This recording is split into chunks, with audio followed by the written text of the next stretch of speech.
All right, let's get right into it. We're going to be talking about the most violent, most energetic, and frankly, the most luminous events in the entire universe since the Big Bang itself. I'm talking about gamma ray bursts. For just a few seconds, a single one of these explosions can literally outshine entire galaxies. They are the universe's ultimate fireworks display. And, just a little while ago, in late 2022, astronomers witnessed something truly historic. An explosion so powerful, so mind-bogglingly bright, that it's being called the greatest humanity has ever seen. It really challenges what we thought we knew about these cosmic monsters. So, what exactly did we see? Well, this event was so exceptional, it actually earned a nickname, the Boat, which is short for the brightest of all time. And trust me, it more than lives up to that name. So picture this. On that day, a massive wave of high-energy radiation just washed over our solar system. This initial blast of gamma rays was so intense that it completely saturated most of our specialized space telescopes, the very instruments designed to see them. It was like trying to take a picture of a camera flash going off right in your face. The sensors were just totally overwhelmed. Now, the sheer energy we're talking about here is what's truly hard to wrap your head around. A detector in China registered one single photon, one particle of light from this burst that had an energy of 18 tera-electron volts. To put that into perspective for you, that is more energy packed into a single particle of light than we can generate in the world's most powerful particle accelerator, the Large Hadron Collider. It's just staggering. And here's where it gets kind of personal. This explosion, it happened 2.4 times billion light years from us, and yet the radiation was so potent that when it finally reached Earth, it physically disturbed our ionosphere, that's the electrically charged upper layer of our atmosphere. It had a real, measurable effect on our own planet from across an unbelievable stretch of the cosmos. An event like the BOT isn't just rare, it's what you might call a once-in-a-civilization opportunity for scientists. The combination of its insane brightness and its relative closeness, well, that makes it a 1 in 10,000 year event. We were just incredibly lucky to be here to see it. But of course, an event like this begs a much bigger question. What exactly are these cosmic explosions? Okay, so let's zoom out from the boat for a minute and try to understand the whole phenomenon of gamma ray bursts, or GRBs, in general. So here's the basic idea. A GRB is a very brief but unimaginably powerful blast of gamma rays coming from a far-off galaxy. And just to give you a sense of the scale, in only a few seconds, a typical GRB releases more energy than our own sun will generate over its entire 10 billion year lifespan. It's a truly astounding amount of power. Figuring all this out has been a real cosmic detective story. They were first spotted way back in 1967 by military satellites that were actually looking for secret nuclear bomb tests. For decades, we had no clue where they were coming from. Then, in the 90s, we saw that they were spread out evenly all across the sky, which hinted they were from way outside our galaxy. But the real breakthrough, that came in 1997, when we detected the first afterglow, the fading light that finally let us pinpoint their home galaxies and confirm just how far away they really are. Now, it turns out that not all GRBs are created equal. They pretty much fall into two main families.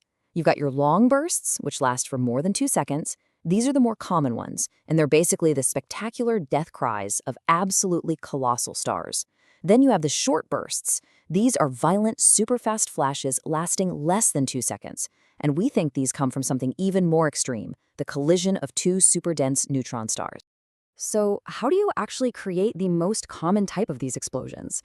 Let's take a look at the incredible physics that go into making a long GRB. It all starts with a very, very special kind of star. Not just any big star, but what's called a Wolf-Rayet star. You can think of these as cosmic titans. We're talking dozens of times more massive than our sun, unbelievably hot, and spinning incredibly fast. Basically, they're ticking time bombs. Okay, so here's the leading theory called the collapsar model. First, the star's core just runs out of fuel and it collapses under its own massive gravity. This collapse is so extreme that it forms a brand new black hole right in the center. That black hole then starts to feed on this swirling disk of the star's leftover material, and this feeding frenzy launches two pencil-thin jets of matter and energy, moving at nearly the speed of light out from the black hole's poles. These jets then have to literally punch their way out of the star itself, and when they finally break free into space, that is what we see as a gamma ray burst. All of this brings us to a Well, a pretty chilling question. These things are going off all across the universe. But what if one happened right here in our own galactic backyard, with one of those jets pointed directly at us? And look, this isn't just science fiction. Researchers have seriously modeled this exact scenario. If a GRB from inside our own galaxy were to hit Earth, what would the consequences actually be for life as we know it?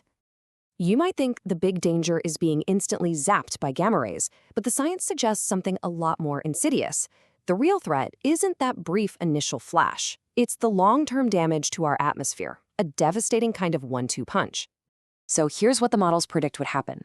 That immense energy from the burst would trigger chemical reactions that would absolutely shred our protective ozone layer. This simulation shows that impact unfolding. You can see this dark band of really severe ozone depletion forming, especially around the equator. In some spots, the depletion hits over 50%, and you'll notice the effect lasts for years. The final numbers from the model are frankly chilling. We'd be looking at a global average ozone loss of around 35%, and significant, dangerous levels of depletion would last for more than 5 years. What's the result of all that? Well, our planet's protective shield would be crippled, allowing a flood of harmful ultraviolet B radiation from our own sun to just pour down onto the surface. And this is the direct biological consequence. This shows the projected spike in DNA damage for life on the surface. And again, you can see the effect is strongest near the equator. With that ozone shield gone, the amount of damaging UVB radiation hitting us could triple. The impact on life, especially on things like phytoplankton, which are at the very base of the ocean's food chain, would be nothing short of catastrophic. We're talking about something that could easily trigger a mass extinction. And this might not just be a what-if scenario. Some scientists have actually pointed to the late Ordovician mass extinction, one of the 5 biggest in Earth's history, and said that it has some chemical fingerprints that are consistent with a GRB strike. It's a compelling and, a terrifying possibility that our planet might have been a target before. So we live on this amazing planet with an atmosphere that sustains life, in a galaxy that probably hosts one of these colossal explosions every few 100,000 years. It really makes you wonder, does our atmosphere truly protect us from everything the cosmos can throw at us, or is our continued existence also just a matter of plain cosmic luck?